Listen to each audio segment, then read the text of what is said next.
Hello everyone and welcome once again to your very own channel Easy and Effortless Economics. So today we are going to discuss some of the theories of business cycle. So let's have a quick look at what are the various theories of business cycle.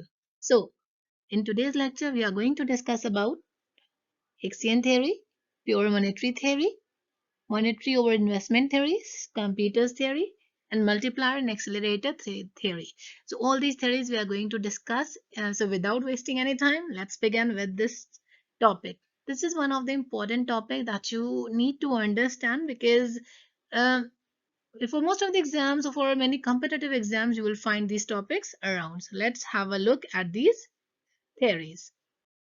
Let's have a look at the first one, that is Hicksian theory of trade cycle. What is basically the gist of this theory? It was given by Hicks, and he mentioned about this theory in his book, Contribution to the Theory of Trade Cycles. So, what does it says? Basically, it says that what is the role of accelerator in the fluctuations or in the trade cycles?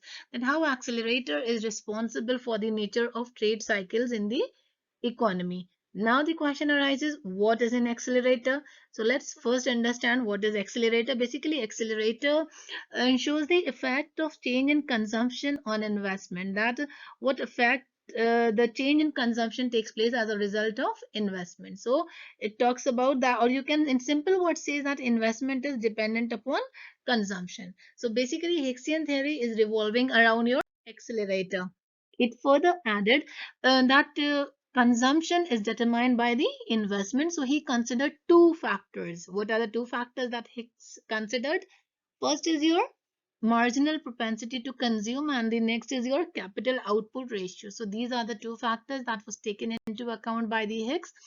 So what is marginal propensity to consume? Basically, which it is defined referred as MPC, which means the change in consumption that takes place as a result of change in income. So what is MPC? The change in consumption as a result of change in income. Then what is capital output? The second variable or the second factor that you can see is your capital output. So what it is?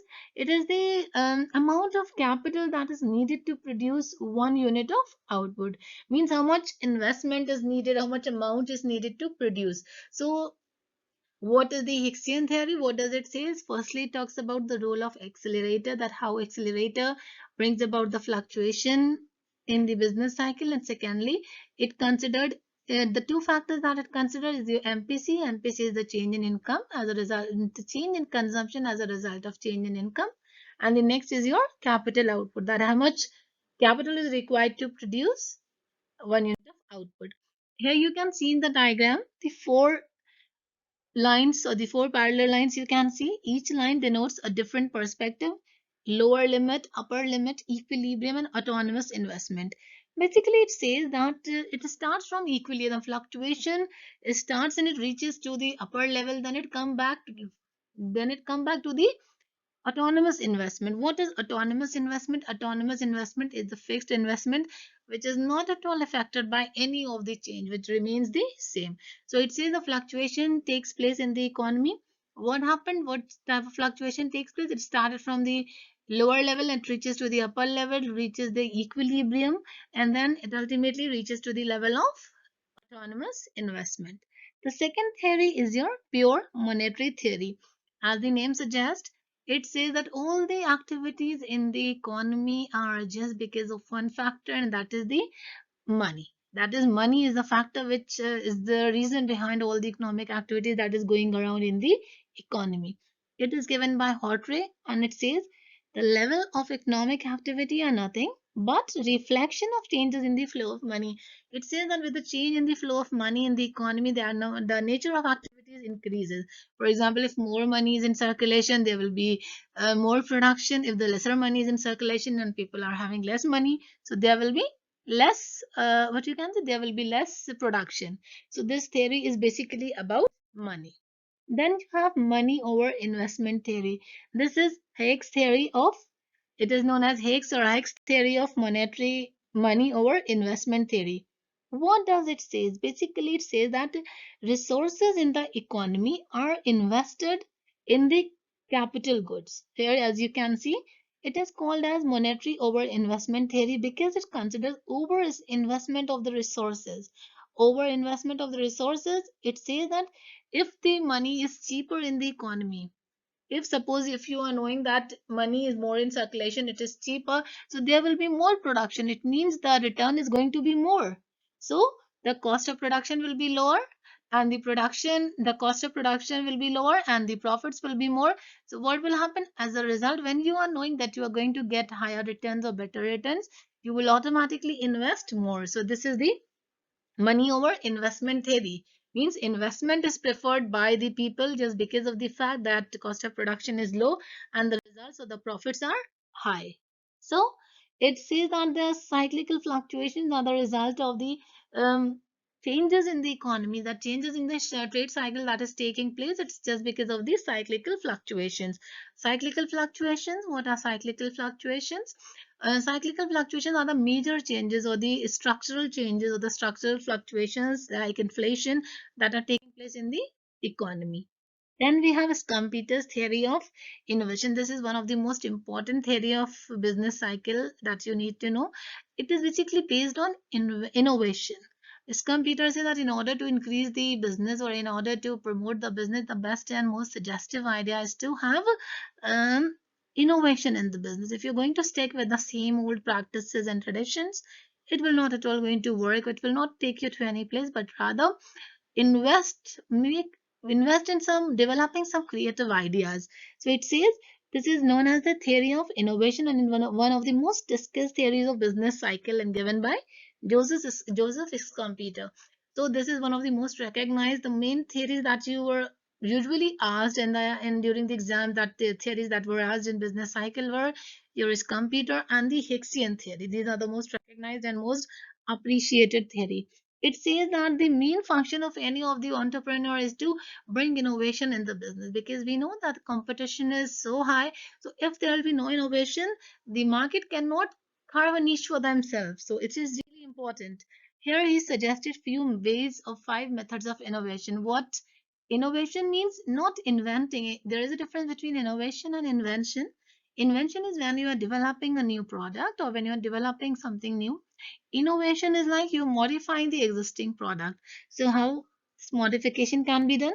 Maybe by introduction of a new product in the same range, a new product will be launched, a new method, expansion of a market or opening of a new market, or you can say reorganization of the process.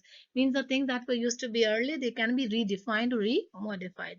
So if these things are adopted or if these things are applied, this computer says that it will definitely bring about a drastic change in the economy or in the trade. Then we have multiplier accelerator interaction theory. This is basically given by your Samuelson. It says that the multiplier accelerator interaction, uh, this is the main reason for the fluctuation in the trade cycles. What is multiplier? We have already discussed about accelerator.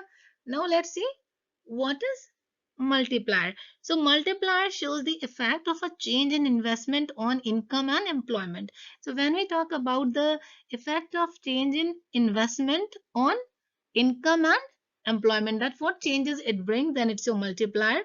And when we talk about change in the consumption as a result of your investment, then it's your accelerator.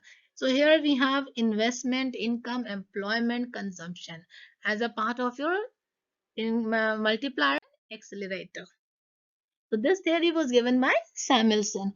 And what he further said that it is based on the assumption of level of economic activity decide the consumption intentions, like how much consumption has to be done, or how much in a, like individuals want to invest on the consumption is determined by the level of income. If they have more income, they will have better level or higher level of consumption, and if they have lesser income, they will have less consumption. So this theory says this. And further it says that autonomous investment is the investment undertaken. Here the other factor that Samuelson considers is your autonomous investment. There are two types of investment. One is your induced and the other is autonomous. What happened in autonomous investment? It remains the same irrespective of anything. And induced is like which is susceptible to changes. So here Samuelson considers Autonomous investment. So basically, this theory says that multiplier and accelerator plays the main role in the trade cycle or in determining the business cycle, because what happened, all the factors are there: income, employment, consumption, investment. These are the things which are the pillars in determining the level of investment and consumption. And it further says that the investment determines how much is to be spent and how much is to be consumed. So this is your Samuelson's theory. And further, he added that there are certain things that he highlighted, that there is no excess production capacity. Every production unit has a limited capacity. You cannot, for example, if a machinery has a capacity of producing 100 units, you can, if you try to exceed that limit, the result is going to be deteriorated. Then he says at least 1 year lag in the consumption, like for the 1000 units were produced, so there should be some gap, and then only the next stock of production should be there. And then it says 1 year lag in the increase in demand for consumption and investment. The reason for saying like 1 year lag is just because he believed that in 1 year the demand is created, the people start understanding that what they like about that particular product or so. And lastly, it says no government intervention and no foreign trade. The government intervention should not be there. Whatever is being produced by the manufacturer, this should be reached directly to the consumers. So these are some of the theories which talks about business cycle. All the theories that we have discussed are important, but it forms a minor part. But the important one is your Hicksian theory and your, what you can, this Schumpeter's innovation theory. If you want me to take up these two theories in more detail, you can just let me know. I'll take up again. But if the main concept or the main idea behind these theories we have discussed, what is being asked in the exams or all around, the question that comes like who gave the theories and what actually does these theories signify, like examples Horvey's theory, Hicks theory. So what is the significance or what is the main area they focused upon? So this you should know.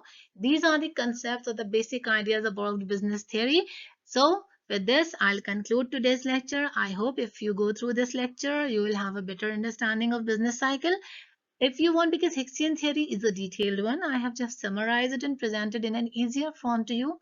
But if you want, just write me in the comment box that you want the explanation of Hicksian theory. I'll take it up again. I'll take that in detail. So it's a brief description of all the theories, but I guess this much is enough for you to understand the concepts of business cycle. So that's all for the day. I hope you all have a great time, great learning experience. Keep smiling, keep happy, and keep learning. Thank you, everyone.